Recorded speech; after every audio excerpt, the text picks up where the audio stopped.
नमाज जनाजा जो इसमें सजदा है? सोच लो यार, कोई नहीं सजदा। अगर होता तो किसका होता? अगर होता तो अल्लाह का होता। रब ने नहीं करने दी, नहीं कर।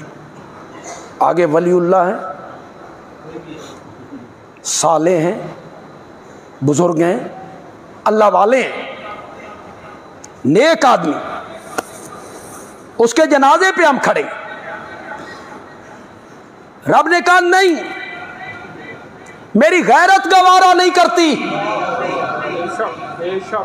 देखने वाला सोचेगा ये कलमा पढ़ने वाला मय्यत के आगे झुक रहा है, मय्यत के आगे झुक रहा है। जो गैरतों वाला रब